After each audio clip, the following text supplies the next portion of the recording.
오늘 함께 보실 성경 말씀은 신약 성경 고린도전서 3장 18절로 20절까지 말씀입니다.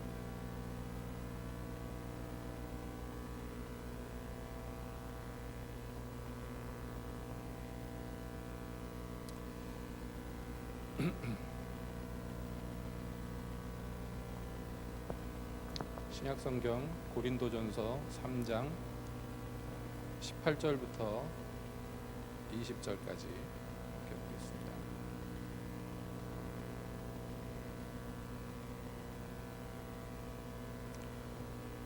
제가 읽겠습니다. 아무도 자기를 속이지 말라. 너희 중에 누구든지 이 세상에서 지혜 있는 줄로 생각하거든 미련한 자가 되어라. 그리하여야 지혜로운 자가 되리라. 이 세상 지혜는 하나님께 미련한 것이니 기록된 바 지혜 있는 자들로 하여금 자기 괴울에 빠지게 하시느니라 하였고, 또 주께서 지혜 있는 자들의 생각을 헛것으로 아신다 하셨느니라. 아멘. 하나님, 이 시간 주님의 말씀 듣기를 원합니다.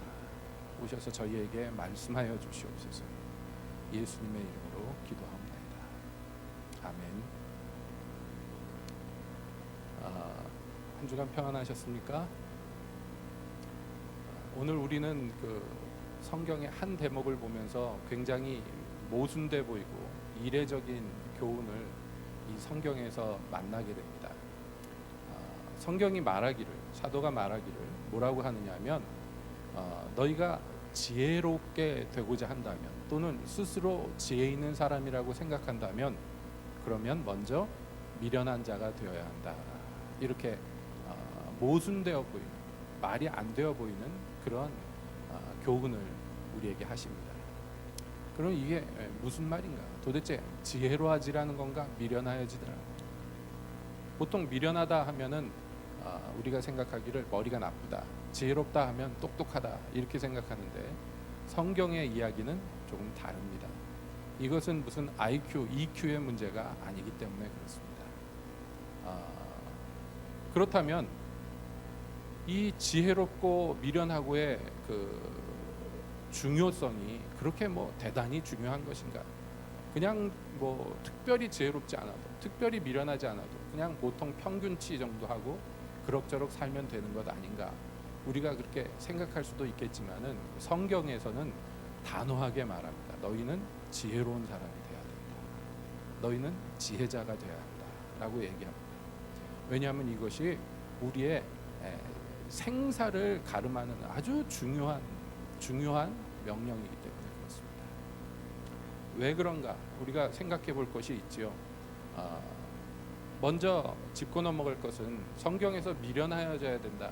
그러니까 그럼 머리를 쓰면 안 되는구나, 멍청해져야 되는구나, 그런 얘기는 아니라는 것을 다시 한번 짚고 넘어갑니다. 그럼 이건 무슨 얘기냐면, 세상에서 볼 때, 사람들이 볼 때, 또는 내 생각에 이건 미련한데, 이렇게 하면 안 되는데 라고 생각하는 그런 종류의 사람, 그런 종류의 삶을 살기를 힘써라 하는 것입니다. 어떤 의미에서 그렇습니까? 뒤에 말합니다.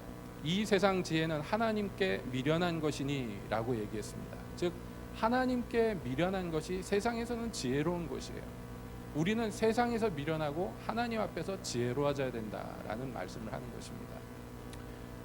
예수 그리스도께서 이 땅에 오셨습니다. 왜 오셨느냐 하면 놀러 오신 것도 아니고 휴양차 오신 것도 아니고 친히 하나님으로서 인간의 몸을 입고 오셔서 우리 죄인들을 구원하기 위해서 오셨습니다. 다 아시죠? 오셔가지고 많은 고난을 받으시고 십자가에 못 박혀 죽으셨습니다. 물과 피를 다 쏟으셨습니다. 그 예수님의 일생에 대해서 뭐 영화한 것이 많이 있지만은 요 근래 그 드라마로 만든 것을 한번 봤는데요. 다른 것보다도 인상 깊었던 것이, 예수님이 십자가에 못 박혔는데, 그래서 이제 돌아가셨는데, 그런데 제사장들이 뭐라고 총독에게 얘기하냐면, 이제 6월절이니까 시체를 나무에 달아놓으면 안 된다, 처리해달라. 그래가지고 로마 군인들이 와가지고 예수님 옆에 못 박혀서 있는 그 강도들, 아직 안 죽었어요. 그 무릎에다 대고서 망치질을 합니다. 그래서 무릎을 다 꺾어버리면 이제 다리로 체중을 버티고 있질 못하니까 금방 죽는단 말이에요. 그리고 예수님의 무릎에다 대고 망치질을 또 하려고 그러는데 그 옆에 선 사람들이, 어머니가, 제자들이 제발 그러지 말라고 그러니까 옆에 있는 군사들어 창으로 찔러봐라. 근데 아시다시피 로마 군대는 지금처럼 총으로 쏴서 싸우는 군대가 아니고 창칼을 들고 가까이에서 사람을 찔러 죽이는 그런 전쟁을 하던 군대입니다. 그러니까 사람이 어떻게 찔러야 죽는지, 또 죽은 사람이 어떤지 너무나 잘 알죠. 그러니까 십자가에 못 박힌 예수님 오른편에서 창을 들고서 푹 찌르는데요. 그 로마 군대의 창이라는 것이 우리가 생각하는 창이랑 달라서 끝에가 송곳처럼 돼 있어요. 길게. 그리고 마지막 끝부분에 뾰족하게 날이 서 있습니다. 그러니까 전부 창대가 있고 끝에만 창날이 달린, 보통 우리가 쓰고 있는 그 사극에 나오는 그런 창하고 다릅니다. 자루가 있으면 거기에서 어느 정도 자루 길이에서부터 쇠꼬챙이처럼 만들어서 가늘고 길다랗게 만든 창. 그걸로 찌르는데, 찌르는 장면은 안 보여줘요, 화면에. 그런데 소리만 들리는데요. 꼭 뭐냐 하면 무슨 짐승 도축할 때 나는 소리가 푹 하고 찔러서 쭉 뽑으니까 물과 피가 줄줄줄줄 나와요. 아, 이거 죽었구나. 벌써 몸 안에서, 예수님 몸 안에서 혈액이 분리되기 시작했어요. 물과 혈액으로 분리돼서 그 뭐라고 그러죠? 혈장이라고 하나요? 벌써 돌아가셔서 심장이 파열돼서 거기에 고여 있었던 거예요, 피가. 여러분, 제가 그걸 보면서 야, 예수님이 짐승 취급을 받는다. 이거 죽었나 살았나 물어보는 것도 아니고 툭툭 쳐서 죽었어 살았어 하는 것도 아니고 다짜고짜 그 길다란 창으로 옆구리에서부터 위로 푹 찌르더라고요. 참 짐승 취급을 받는 거예요. 우리 예수님이 그렇게 짐승 취급을 받았습니다. 그래서 예수님은 다른 이름으로 죽임당하신 어린 양이에요. 사람들이 자기 죄 때문에 양, 소, 염소 잡아 죽일 때 무슨 자비를 베풀겠습니까? 단칼에 단매에 때려 죽여서 피를 뽑고, 그리고 반쪽을 내가지고 다 그렇게 불살라서 하나님께 드리는 건데 거기에 무슨 자비가 있겠습니까? 예수님이 그런 취급을 받았습니다. 왜 그런 취급을 받으셨을까요? 다름 아니라 우리 때문에 그렇게 돼요. 그런데 이 십자가의 방법, 십자가에 못 박혀서 저주받고 처벌당하고 그렇게 죄짐을 지고 이렇게 비참하게 죽고 그리고 다시 사는 이 방법만이 하나님이 인정하신 유일한 구원의 방법이에요. 우리를 살리기 위해서 하나님이 와가지고 몸을 입고 인간이 돼서 그 오만 고생을 다하고 끝내는 모욕과 비참한 짐승 취급을 받고 그렇게 돌아가셨어요. 그런데 이게 사람들이 보기에는 너무 미련한 짓이라. 왜냐하면 여러분 생각을 해보세요. 여러분이 하나님이라면 인간을 구원하고 싶으면 어떻게 구원하겠습니까? 땀 한 방울도 필요 없어요. 뭐 때문에 이런 쓰레기 같은 것들을 위해서 내가 고생을 하고 내가 왜 수고를 해요? 저것들 지옥 가는 거, 자기 죄 때문에 죽는 거 뭐 보기 싫어요? 그래서 다시 살리고 싶어요? 그러면 그냥 내가 하나님이라면 야, 다시 살아나라 그러면 될 것 같아요. 뭐 때문에 피를 흘리고 땀을 흘리냐, 뭐 때문에 매를 맞느냐, 뭐 때문에 침뱉음을 당하냐, 무엇 때문에 짐승 취급을 받습니까? 뭐 때문에 이런 말도 안 되고 복잡하고 힘든 과정을 꼭 겪어야 합니까? 이건 낭비고 필요가 없는 쓸데없는 미련한 짓이란 말이에요. 이게 사람의 지혜로 볼 때 그러한 것입니다. 힘이 없어요? 아니에요. 힘이 넘치고. 권능이 없습니까? 아니요. 차고 넘칩니다. 그러나 하나님은요, 약해지시고 가난해지시고 무력해지시고 그리고 죄인의 형체를 입고 자기 아들을 죽는 데까지 내어주는 것을 선택하셨어요. 이게 우리에게 제시된 바 십자가의 도요 복음입니다. 여러분, 이것이 멸망당하는 세상 사람들이 보기에는 참으로 미련하고 말도 안 되는 허망한 짓이란 말이에요. 무엇 때문에 이렇게까지 하냐? 왜 이렇게까지 하냐? 그러나 우리 하나님은 이렇게 하셨어요. 하나님의 지혜가 그래서 세상 사람들이 보기에는 미련한 것이에요. 십자가의 도가 멸망당하는 자들에게는 진짜 쓸데없는 미련한 짓이에요. 하나님의 지혜가 부족하여서 그렇게 한 것이 아니에요. 하나님이 생각이 모자라서 그렇게 하시는 것이 아니에요. 왜 그렇게 하셨는가? 여러분, 우리가 이것을 평생에, 아니 영원토록 궁구, 즉 깊이 연구해야 될 주제예요. 하나님이 왜 이렇게 하셨을까? 이게 우리가 평생에 매달리고 간절히 알기를 원하는 십자가의 도. 다 안다고 생각하시면 착각입니다. 이것을 어떻게 우리가 다 알 수가 있겠어요? 천사도 이것을 알고자 소원한다고 우리 찬양 가사에 있는데, 그리고 사도 바울도 내가 그리스도의 부활에 참여코자 하여서 이 비밀을 알기를 그렇게 원하여서 그래서 그리스도의 고난에도 참여하기를 원한다고 말해요. 그러니까 우리가 진정으로 십자가의 뒤를 쫓아가면, 예수님이 걸어간 길을 걸어가면 그거야말로 미련하기 짝이 없는 길이 되는 것입니다. 인생을 낭비하고 시간과 정성과 땀과 여러 가지를 포기하는 일. 그러나 성경은 얘기합니다. 그런 미련한 곳에 들어가야지 너희가 비로소 지혜라는 것을 얻을 수가 있다. 왜냐하면 하나님은 지혜롭다 하는 자들에게 자기의 괴율에 빠져버리게 만드시는 분이다. 성경은 그렇게 얘기하는 거예요. 스스로 지혜 있는 척하는 사람에게 자기 괴율, 자기가 계획을 짰는데 그것이 멍청하기 짝이 없는 계획, 멸망하는 그런 계획이더라고요. 거기에 스스로 발로 걸어 들어가게 만드시는 거예요. 주께서 지혜 있는 자들의 생각을 미련하게 바꿔버리시는 거예요. 멍청하게 바꿔주시는 거예요. 아무것도 아닌 것처럼 만들어 버리시는 거예요. 우리는 어떻게 해야 되느냐? 미련한 길, 그 그리스도의 길, 하나님이 선택하신 십자가의 길로 가는 수밖에 없다.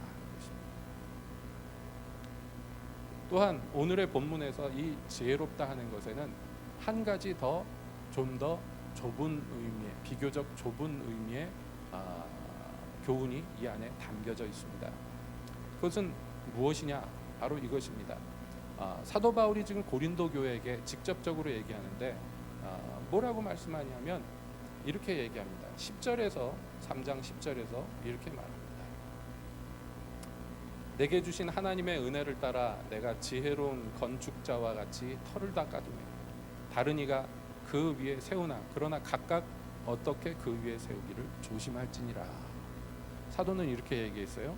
이게 무슨 말인가? 이게 무슨 말인가 하면 9절에서 설명하기를 우리는, 그러니까 지금 사도 바울 또는 아볼로, 베드로와 같은 하나님의 종들을 얘기하는 거예요.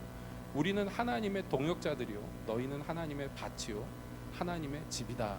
이렇게 먼저 이 비유를 설명하는 거예요. 그래서 하나님의 종들이 와서 밭을 갑니다. 밭을 갈고 거기에다 씨를 뿌리고 물을 줍니다. 열심히 수고합니다. 그러나 농부가 씨를 뿌리고 물을 주는 것 참 수고롭습니다마는, 그러나 하나님이 그 씨앗에서 뿌리가 내리고 싹이 나게 하지 않으면 그 모든 게 다 헛것이라고 말합니다.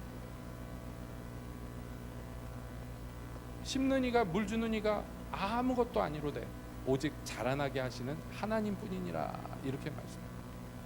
그래서 이 사실을 알고 있는 사도는 이제 이 고린도 교회에 와서 무엇을 했느냐면 밭을 갈았는데, 이 사람들이 하나님의 밭이 되도록 그것을 기경했어요. 그전에는 뭐였습니까? 그냥 황무지였어요. 여러분, 농사를 짓기 위해서는 먼저 뭐부터 해야 됩니까? 그 농사 짓고자 하는 땅에 농사를 지을 만한 땅으로 바꿔놔야죠. 돌 같은 것도 제거하고, 그리고 잡초 같은 거 있으면 다 뽑고, 쓸데없는 잡목들 있으면 다 베어서 버려버리고, 그게 갈아붙여야죠. 수고로이 갈아붙입니다. 그런데 그 여러 가지 일들을 했는데 사도는 그걸 뭐라고 표현했냐면 지혜로운 건축자와 같이 그 일을 내가 했다라고 얘기해요. 여기에서 지혜롭다라는 말이 나오는데 이게 무슨 말이냐? 여러분, 사도가 와서 지금 고린도 교회를 세우기 위해서 밭을 가는 것처럼 수고로이 여러 가지 일들을 했는데, 이게 말하자면 세상 사람들이 보기에는 멍청하고 미련한 짓이더라. 그렇지 않겠습니까? 여러분, 세상적으로 보면 다 갖고 태어난 사람, 금수저 입에 물고 태어난 사람이 바울입니다. 제일 좋은 가문에서 가장 훌륭한 교육을 받았고 누구나 인정할 수 있는 전국을 뒤져봐야 몇백 명밖에 안 되는 바리새인들 중에 바리새인이었다. 아주 젊은, 그 열심히 여러 연갑자보다 뛰어나고 율법으로는 흠잡을 데가 없는 가말리엘의 문화에서 자란 엄청난, 흠잡을 데가 없는 가말리엘의 문화에서 자란 엄청난 엘리트요. 모든 것을 다 가진 사람. 근데 지금 어떻게 됐습니까? 그 가졌던 명예, 권력, 재산 이런 거 다 뒤로 던지고 배설물로 여기고 지금 가는 데마다 구박받고 오만 데 가서 매를 맞고 욕을 먹는 그런 지경에 떨어졌어요. 이건 인생이 망가진 거고 미친 것입니다. 만약에 우리 주변에 이런 사람이 있으면 누구라도 손가락질하고 아유 저거 미쳤다 이럴 거예요. 제 사법고시도 붙고 행정고시도 붙고 외무고시도 붙었다며, 대기업에서 뭐 잘 나갔었다며, 연봉을 몇 억씩 받았었다며. 근데 왜 저렇게 그지가 됐어? 사람들이 손가락질, 아무도 알아주지 않고 미쳤다는 소리 듣고 연병이라는 말을 들었어. 패스트, 전염병과 같은 존재라. 나사렛 이단의 괴수라고. 가는 데마다 매를 맞고 배척을 받았고 돌을 맞고, 심지어는 자기가 피땀 흘려 세운 교회에서도 욕을 먹고 뒤에서 험담을 듣습니다. 뭐 때문에 이런 미련한 짓을 합니까? 그런데 사도는 다 그 모든 것들을 뭐라고 하냐면 내가 지혜로운 건축자와 같이 그 일을 했다. 그게 지혜롭다. 그리고 끝나는 게 아닙니다. 너희도 그렇게 해라. 너희도 그렇게 해라. 하는데 어떻게 하라고요? 조심스럽게 그 위에 세우기를 조심스럽게 해라 라고 말합니다. 왜냐하면 여러분, 우리가 이렇게 밭이 됐는데 거기다가 세우는 것은 누구 몫이냐 하면 각자의 몫이란 말입니다. 각자가 그리스도의 집이요 하나님의 성전으로 세워져 가는 거예요. 우리 각자가 한 사람도 예외 없이 그렇게 세워져 갑니다. 그래서 말합니다. 너희가 하나님의 성전인 것과 하나님의 성령이 너희 안에 계시는 것을 알지 못하네. 우리가 성전으로 세워져 가는데 한 성령 안에서 이 일이 이루어져 가는데, 그런데 그 세운 것이 심사를 받을 날이 곧 있을 것이다. 성경은 얘기해요. 그 세운 것이 금이나 은이나 보석이나 나무나 풀이나 지프로 세울 것인데 재료가 각각입니다. 상대적으로 어렵고 힘든 재료들이 있고 손쉽게 지을 수 있는 재료들이 있어요.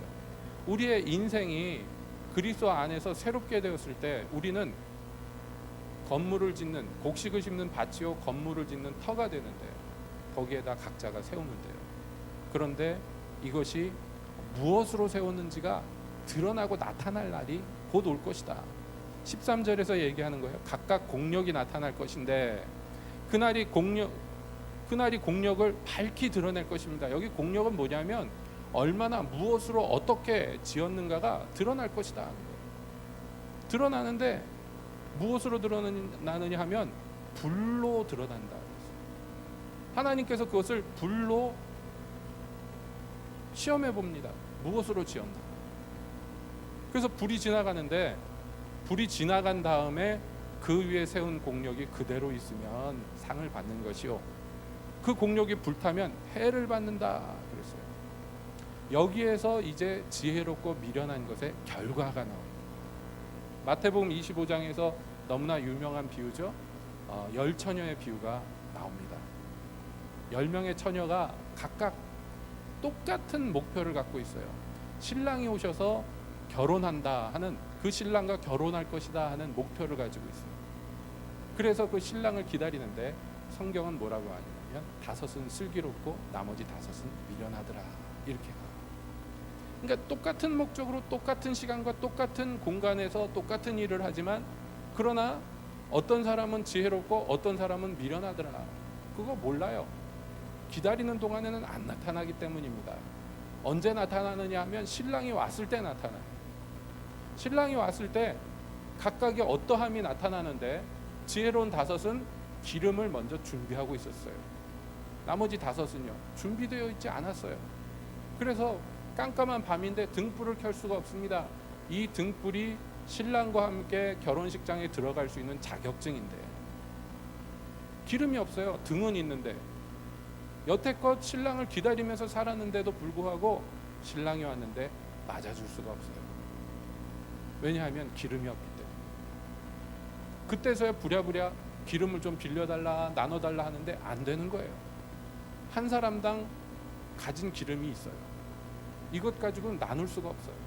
각각 자기의 공력으로 짓는 것이기 때문에 이 건축물, 이 성전이 각각 하나님으로부터 받은 그것을 가지고 잘 준비한 예비된 것으로만 지을 수 있기 때문에 누구도 대신해 줄 수가 없고 누구 옆에 붙어서 갈 수도 없는 거예요. 그래서 부랴부랴 그때서 준비하고 막 기름을 사갖고 와가지고 와보니 문이 닫혔더라고요. 문을 두드리며 열어주소서 하는데 안 열려요. 한 번 닫히면 다시는 안 열려요. 그러니까 참된 지혜는 언제 나타나느냐 하면 이 마지막 시험을 통과했을 때 나타납니다. 그 전까지는요, 지혜로운 다섯과 미련한 다섯과 다를 게 별로 없어요.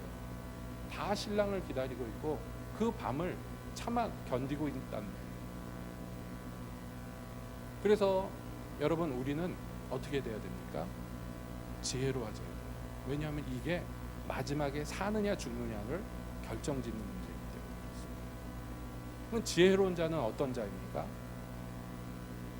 지혜로운 자는 그 날을 위해서 준비하는 사람이 지혜로운 자. 그 날과 시는 우리가 알지 못해요. 안 가르쳐 주셨어요. 예수님도 말씀하셨는데 나도 모른다고. 알기를 원치 않으셨어요. 그 날은 우리는 몰라요. 그 날은 모르지만, 날짜는 모르지만 분명한 것은 그 날이 곧 올 거라는 것을 압니다. 그런데도 불구하고 많은 사람들이 미련하게 생각해요.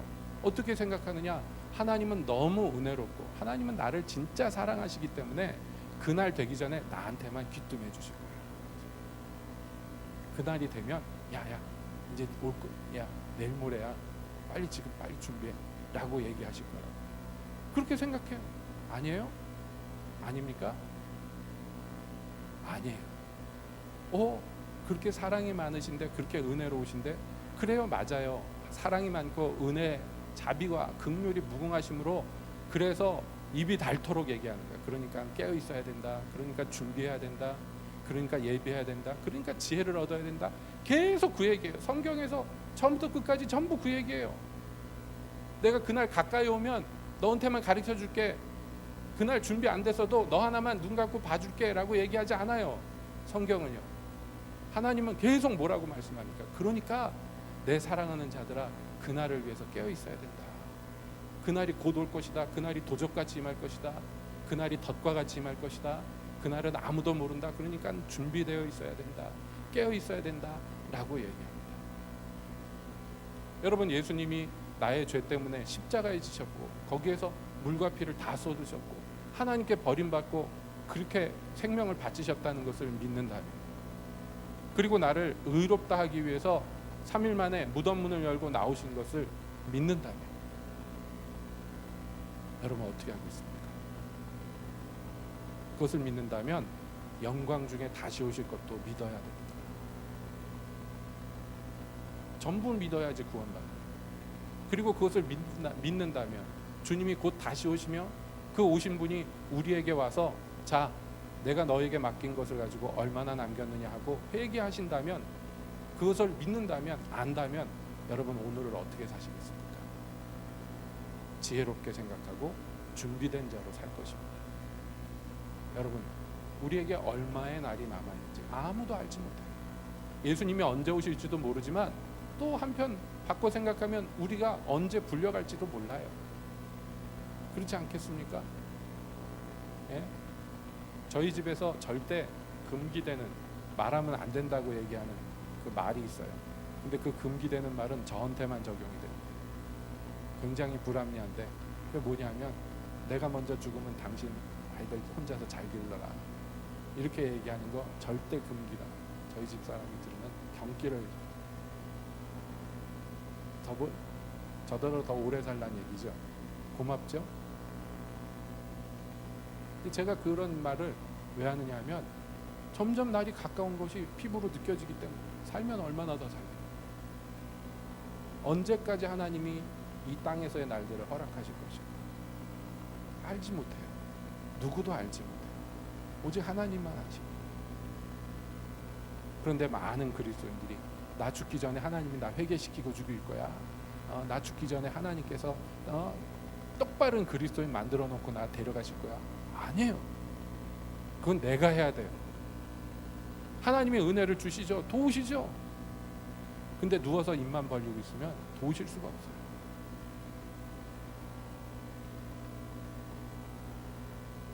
주께서 근심하시고 탄식하시는 바가 그것입니다. 인자가 다시 올 때 이렇게 믿음으로 준비하고 있는 사람은 얼마나 만나겠는가. 그래서 예수님은 이 땅에 계실 때도 심한 눈물과 통곡으로 기도하셨지만은, 그러나 부활 승천하신 이후에도 하루도 못 쉬고 한시도 못 쉬고 눈물로 우리를 위해서 기도하고 계십니다. 아무개야, 지혜를 얻어라. 아무개야, 깨어 있어라. 준비되어 있어라. 아무개야, 주의 성전으로 건설되어라. 지금도 우리를 위해서 중보하고 계십니다. 왜냐하면 우리는 중보가 필요하기 때문에. 그런 존재이기 때문에. 그런데 스스로 다 갖추었다고, 이 정도면 됐다고, 스스로 지혜롭다고 여기면 여러분 큰일 나요. 나는 아이라 갈 바를 알지 못하고 주여 나를 붙드시옵소서, 나를 불쌍히 여기시고 은혜를 베푸소서 하고 항상 주님 앞에 부르짖어야 돼요. 나는 주님의 도우시는 기도가 정말 절실하고, 그렇지 않으면, 그렇게 나를 위해서 기도해 주지 않으면 저는 하루도 살 수가 없습니다. 그러니까 불쌍히 여겨주소서 하면서 경외하는 마음, 낮아진 심령, 그렇게 주님 앞에 있는 자, 그가 지혜로운 자, 그가 지혜로운 자. 그래서 모든 지혜와 지식의 근본은 하나님을 경외하면서부터 시작돼요. 세상이 점점 흉흉해지죠. 예, 여러분 어저께인가 들었는데요. 뉴스에서 봤는데 브라질에서 코로나로 죽은 사람들 관을 메고 나가는데 경찰이 급습해서 광뚜껑을 열어보니까 마약이 꽉 차 있어요. 관 몇 개가 나가는데, 그걸 보면서 야, 이것들은 도대체 뭔 생각을 하나. 브라질의 감염자가 100만 명이 넘어요. 몇 명 죽었는지 통계도 안 나옵니다. 근데 자기가 죽을지도 모르고 누가 죽을지도 모르는 그 와중에도 그 누구 죽은 거 가지고 이용해가지고 사망 진단서 떼어가지고 관에는 시체를 안 넣고 마약을 꽉 채워가지고 그렇게 실프답니다. 미련하다, 미련해. 미련하죠. 여러분 그 관 들고 가다가 감염돼서 죽으면 누가 자기는 보장해 줍니까? 정말 그걸 보면서 야, 우리 인간들은 정말 얼마나 미련합니다. 미련해요. 우리나라 참 감사합니다. 대한민국 태어난 거, 울진 사는 거 너무나 감사합니다. 그렇지 않아요? 그러나 이것은 정말 맛보기고, 이것보다 더 흉악한 일들이, 더 흉흉한 일들이 이제 본격적으로 파도처럼 밀려오는 시대에 우리가 살고 있어요. 이제 무엇도 우리의 안전을 보장해 주지 못하는 시대, 그런 시대에 우리가 살고 있는 것입니다.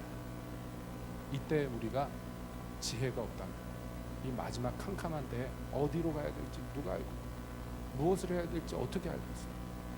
하나님의 지혜, 위로부터 임하는 지혜가 아니면 여러분 우리에게는 소망이 없습니다. 그러므로 하나님을 두려워하고 하나님을 중요하게 여기고 하나님을 앞장 세우고 하나님 뒤를 쫓아가고 어린 양 뒤를 쫓아가고 그러한 사람들이 되시기를 축복드리는 것입니다. 그것이 참 지혜고 그것이 우리를 생명의 샘으로 인도하기 때문입니다. 이런 위의 것을 바라고 참된 지혜를 구하는 저와 여러분 되시기를 예수님의 이름으로 축복드립니다. 기도하겠습니다.